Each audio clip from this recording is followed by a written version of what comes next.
की न्यूज, खबरों का सारथी। नमस्कार, मैं हूं आपके साथ अवंतिका अवस्थी और आप देख रहे हैं के न्यूज इंडिया। रुक करेंगे खबरों की ओर। खबर आपको मऊ से बताते हैं, जहां पर बेलगाम एसएचओ अब जनता के साथ दुर्व्यवहार कर रहे हैं। ये सब अधिकारी सरकार के आदेशों का खूब धज्जियां उड़ा रहे हैं, जिसका खामियाजा सरकार को भुगतना पड़ रहा है। सरकार की मनमानी पुलिस वाले अपने को सुपर बनाने के लिए किसी के मामले में किसी को कहीं भी पीट दे रहे हैं। ताजा मामला मऊ जिले के दोहरी घाट थाने का है, जहां थाने के प्रभारी एसएचओ ने एक पीड़िता को जमकर बेल्ट से पीटा। डर से पीड़ित अपना आपा खो बैठा और न्याय न मिलने पर नदी में छलांग लगाने को मजबूर हो गया। एसएचओ दबंगई के बेल्ट की पिटाई पूरे जिले में चर्चा का विषय बना हुआ है।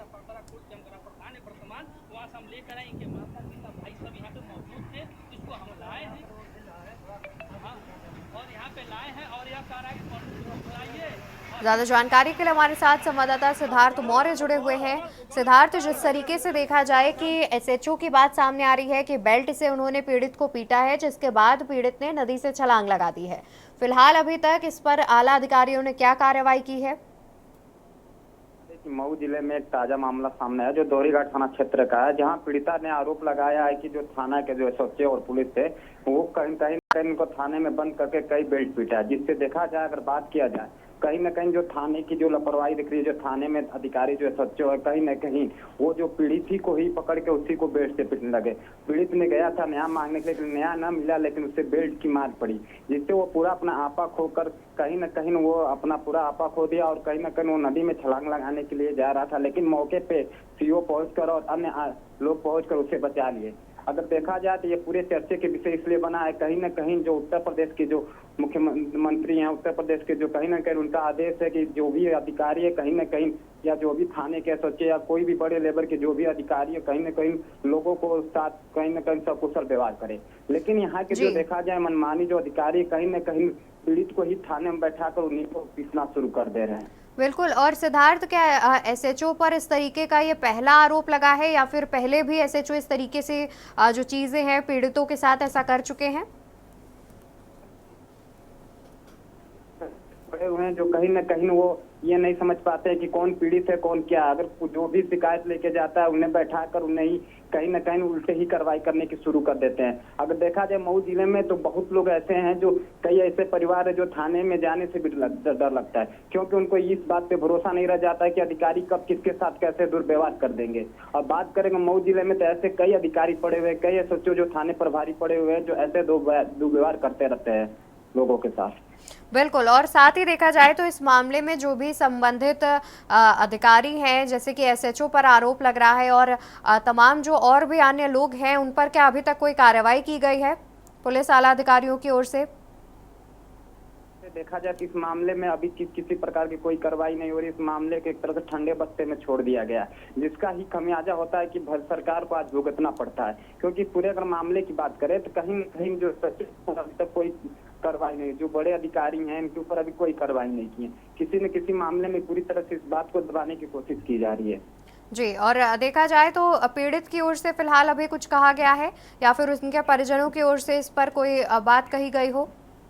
पीड़ित का आरोप है कि हम न्याय के लिए थाने में गए थे, लेकिन हमें न्याय तो नहीं मिला, हमें बेल्ट की मार पड़ी, इसलिए पीड़ित काफी वो डर चुका है और कहीं न कहीं वो थाने के नाम लेने पे या थाने में जाने से पूर्ण रूप से इनकार कर रहा है, क्योंकि उससे ये डर लग रहा है कि फिर भविष्य में हम फिर थाने में जाए, हो सके हमें फिर बेल्ट की मार न पड़े।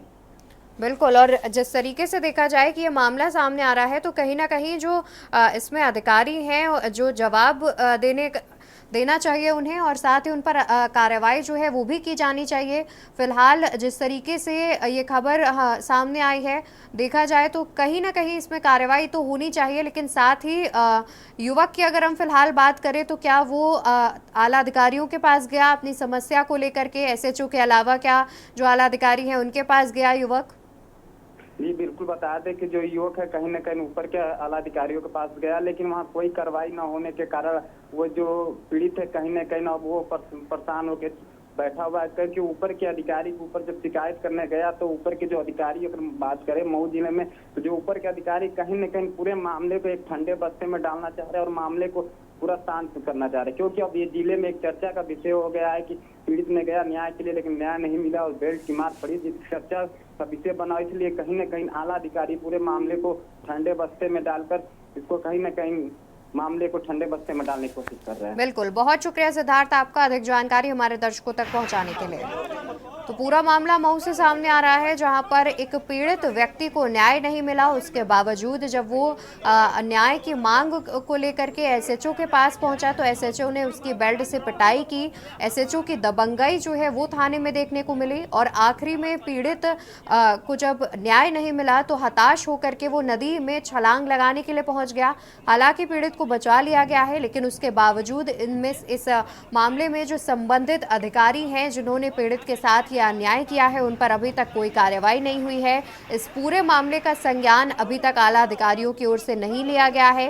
फिलहाल इस मामले में एसएचओ की दबंगई की बात सामने आ रही है। इसके अलावा जो भी अन्य संबंधित अधिकारी हैं या अन्य संबंधित पुलिस वाले हैं, उन पर उचित कार्रवाई की जानी चाहिए, जिससे जो जनता का पुलिस पर विश्वास है वो दोबारा से कायम हो सके। वहीं भाजपा के पूर्व विधायक शशिबाला पुंडीर ने सोशल मीडिया प्लेटफॉर्म फेसबुक पर प्रदेश सरकार के राज्य मंत्री कुंवर बृजेश सिंह पर एक बड़ा हमला किया है। उन्होंने कुंवर बृजेश सिंह को दुर्योधन की संज्ञा देते हुए मुख्यमंत्री योगी आदित्यनाथ को धृतराष्ट्र बताते हुए कहा कि आपके दुर्योधन ने राजनीति का जो नंगा नाच किया है, मैं उससे बहुत आहत हूं। लोकसभा चुनाव के बाद भाजपा में जिस तरीके से नेता हमलावर हो रहे हैं, ये 2027 के विधानसभा चुनाव के लिए अच्छा संकेत नहीं है।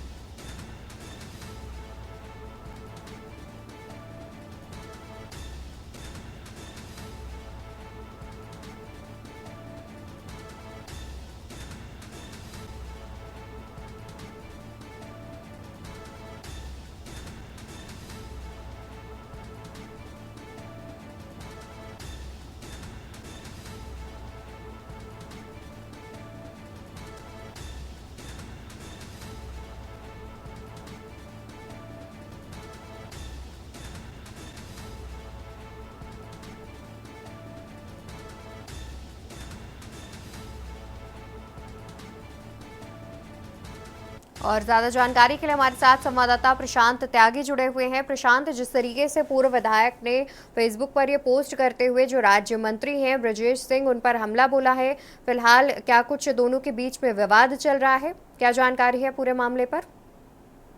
बिल्कुल, मैं बात करूं जिस तरीके से लोकसभा चुनाव के बाद भाजपा में अंदरूनी कलह निकलकर बाहर आई है, उसके बाद से ही लगातार जो भाजपा के पूर्व विधायक हैं, अन्य नेता हैं, वो कहीं ना कहीं जो मुख्यमंत्री योगी आदित्यनाथ के करीबी नेता हैं, उन पर हमलावर हो रहे हैं।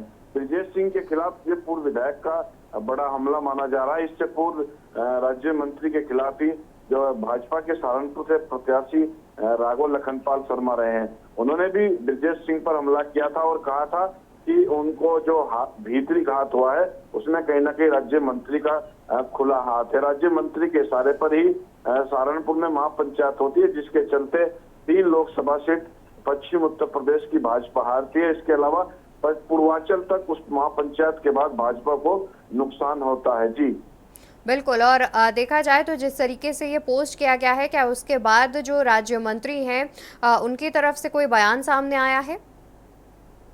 राज्य मंत्री का इस मामले में अब तक कोई बयान नहीं आया है। राज्य मंत्री लोकसभा चुनाव के बाद से ही भाजपा जो नेता है उनके निशाने पर कहीं ना कहीं वो बने हुए हैं।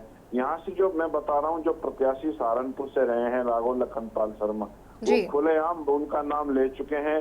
और इतना ही नहीं, वो मुख्यमंत्री से भी राज्य मंत्री के खिलाफ मिले थे और उन्होंने कहा था जो उनको हरवाने में कहीं ना कहीं राज्य मंत्री का हाथ है। अब देखना है कि पार्टी हाईकमान क्या इस मामले पर निर्णय लेता है। मुख्यमंत्री के करीबी ये नेता माने जाते हैं, बृजेश सिंह राज्य मंत्री हैं पीडब्ल्यूडी के, कहीं ना कहीं एक बड़ा कद उत्तर प्रदेश की राजनीति में उनका है। तो इसी के चलते कहीं ना कहीं जिस प्रकार से ठाकुर समाज के पूर्व विधायक हैं शशिबाला पुंडीर, इतना बड़ा उन पर हमला करती है और भाजपा की ही पूर्व विधायक हैं, उसके अलावा अन्य नेता भी लगातार उनके खिलाफ सोशल मीडिया पर कहीं ना कहीं लिख रहे हैं, जिससे कहीं ना कहीं सहारनपुर में और पश्चिम उत्तर प्रदेश की राजनीति में फिर से एक बार भाजपा में अंतर्कलह साफ साफ देखी जा रही है। बिल्कुल, बहुत शुक्रिया आपका प्रशांत, अधिक जानकारी दर्शकों तक पहुंचाने के लिए। तो बता दें कि पूर्व विधायक शशि बाला ने सोशल मीडिया प्लेटफॉर्म फेसबुक पर पोस्ट किया है, जहां पर राज्य मंत्री कुंवर ब्रजेश सिंह पर सीधा हमला किया और कहा कि आपके दुर्योधन ने राजनीति का जो नंगा नाच किया है, मैं उससे बहुत आहत हूं।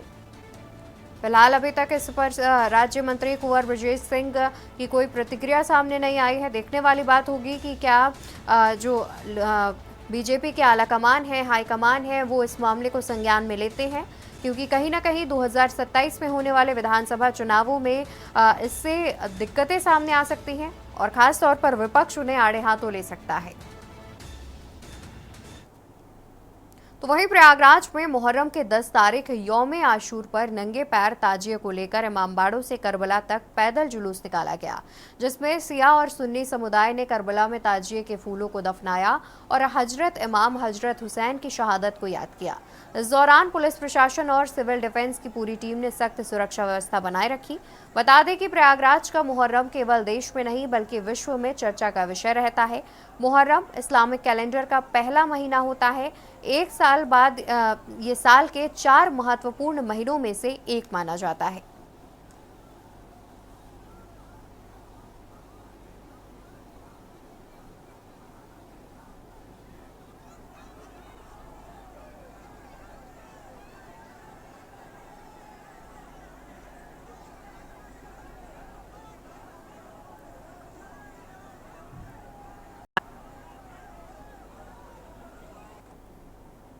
और खबरों में फिलहाल के लिए इतना ही। आप देखते रहिए के न्यूज़ इंडिया। नमस्कार। आप देख रहे हैं के न्यूज़, खबरों का